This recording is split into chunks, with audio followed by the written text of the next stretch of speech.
A ver, pensemos en los años 90. Todas esas promesas económicas que al final, bueno, no llegaron a nada. ¿Y qué pasó? América Latina se encontró en una encrucijada tremenda. Había que tomar una decisión clave sobre cómo construir el futuro. Y ese debate marcó a toda una generación. Y de ahí surge la gran pregunta, ¿no? ¿Cómo se reconstruye un continente entero? ¿El cambio de verdad nace de la gente en la calle, de la furia popular, o se cocina en los salones del poder, con planificación y estrategia? O sea, ¿hablamos de una rebelión desde abajo o de una nueva arquitectura pensada desde arriba? Para entender este choque de ideas, vamos a hacer un recorrido. Primero, vamos a ver la crisis que desató todo. Después, nos metemos de lleno en los dos grandes proyectos, el del poder que viene desde abajo y el que viene desde arriba. Analizaremos sus ideas económicas y al final veremos cómo estos dos caminos se encontraron para luchar contra un enemigo en común. Muy bien, empecemos por el principio. Esta búsqueda de un nuevo camino no salió de un libro ni de una universidad. No. Nació del fuego, del estallido social que recorrió toda la región. Y fíjense, esto no es una lista de eventos al azar, para nada. Es un patrón que se repite. Miren la línea de tiempo. Todo empieza a tomar fuerza con el Caracazo en Venezuela allá por el 89. Luego, los zapatistas en México en el 94. El estallido del 2001 en Argentina que tumba a un gobierno. La guerra del gas en Bolivia en 2003 y la rebelión de los forajidos en Ecuador en 2005. O sea, fue una verdadera ola de levantamientos populares. La gente en las calles ya no solo se defendía, sino que pasó a la ofensiva. Y con una fuerza tal que llegaron a derrocar gobiernos. Fue el quiebre, el fin de la hegemonía del modelo neoliberal. Ok, ¿y de dónde venía toda esa fuerza? Para entenderlo, pensadores como Cato Arconada y Paula Klitschko desempolvaron un concepto clave, el pauperismo. La idea es muy potente. A ver, no se trata de ver a los pobres como víctimas o como un problema social, no. El pauperismo dice que esa enorme masa de gente empobrecida, lo que Marx llamaba el ejército de reserva del capital, deja de ser pasiva y se convierte en un motor de cambio político, en una fuerza organizada. Y eso explica por qué no eran simples disturbios, sino movimientos con un objetivo claro. Y esto nos lleva directamente al primer gran proyecto de cambio, el que dice que la transformación de verdad, la profunda, tiene que empezar desde la gente, desde las bases, con los movimientos sociales como los grandes protagonistas. Claro, dentro de esta visión desde abajo, había una pregunta fundamental que se hacían pensadores como los que mencionamos, y era esta. ¿Qué hacemos? ¿Reformamos el sistema que ya tenemos o lo tiramos abajo y construimos uno nuevo desde cero? Esa es la diferencia clave, ajustar el modelo o empezar de nuevo. Y esta presión popular, esta fuerza desde abajo, generó dos resultados bien distintos en los gobiernos de la época. Por un lado teníamos lo que llamaron el núcleo duro, países como Venezuela, Bolivia o Ecuador que se lanzaron a refundar el Estado. ¿Cómo? Con asambleas constituyentes, reescribiendo las reglas del juego con la mira puesta en un horizonte poscapitalista. Por otro lado estaba el anillo progresista, Argentina, Brasil, Uruguay. Gobiernos que buscaron, digamos, amortiguar la crisis con mejores políticas sociales, pero sin romper la estructura capitalista.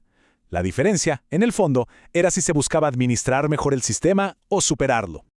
Perfecto. Ahora cambiemos de perspectiva y vayamos al segundo gran proyecto. Este no pone el foco en la rebelión popular, sino en algo muy distinto.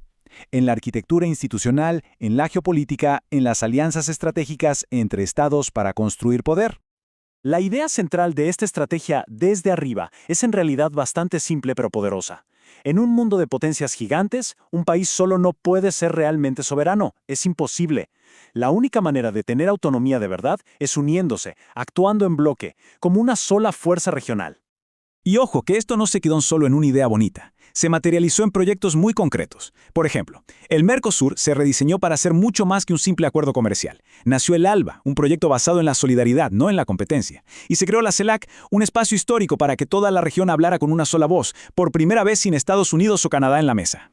Y lo más importante de todo esto es que esta nueva forma de integrarse rechazaba de plano los modelos que ya existían. Como bien advertía el académico Federico Schuster, el chiste no era copiar a la Unión Europea ese modelo de integración abstracta que le impuso una misma moneda a economías súper desiguales y que al final terminó generando crisis en los países más débiles. No, la idea era buscar un camino propio, uno latinoamericano. Claro, porque todo cambio político necesita una base económica que lo sostenga. Y detrás de esta pugna entre rebeldes y arquitectos había un debate económico muy profundo sobre cómo romper de una vez por todas el ciclo de la dependencia. Y en este debate económico había dos diagnósticos muy diferentes. Por un lado estaba el estructuralismo de Raúl Prebisch. Para él, el problema era básicamente comercial. Vendemos materias primas baratas y compramos tecnología cara. La solución, que el Estado impulse la industrialización para producir lo nuestro. Pero luego venía la teoría de la dependencia de Rui Mauro Marini y decía, un momento, el problema no es un error del sistema, el problema es el sistema mismo. El subdesarrollo de la periferia no es un accidente, es la condición necesaria para el desarrollo del centro. Así que la única salida real es una ruptura total. No hay reforma que valga. Y Marini identificó el motor de este sistema, un concepto clave: la superexplotación. ¿Qué significa esto?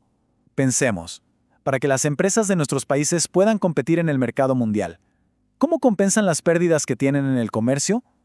Pues, explotando todavía más a sus trabajadores.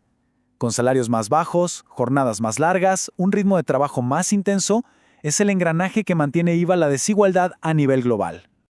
Hasta ahora, pareciera que tenemos dos proyectos que van por caminos separados, ¿verdad? El de los rebeldes y el de los arquitectos.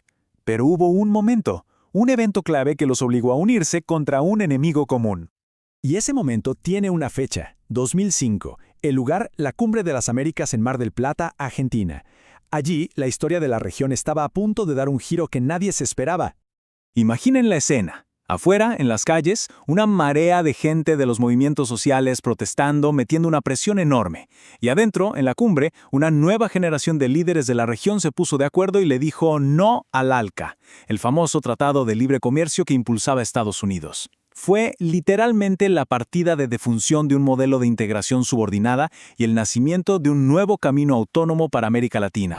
Es que el choque era total. Por un lado, el modelo del ALCA basado en la competencia a ultranza, en abrir los mercados, que en la práctica significaba subordinarse a los intereses de Estados Unidos, y por el otro, este nuevo modelo autónomo que se estaba gestando, basado en la cooperación, la solidaridad y la búsqueda de la soberanía a través del desarrollo propio.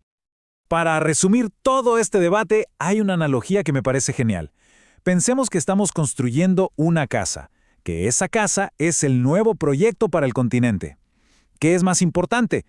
¿Los trabajadores que ponen cada ladrillo, o sea, los movimientos populares? ¿O los planos, las vigas, la estructura que evita que un viento fuerte del norte la tire abajo? Es decir, las instituciones y los acuerdos entre los estados.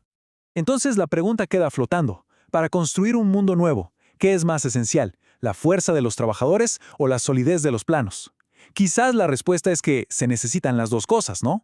Pero esa tensión, esa puja entre el poder de la calle y el poder del Estado, sigue siendo la gran pregunta que define el presente y sobre todo el futuro de América Latina.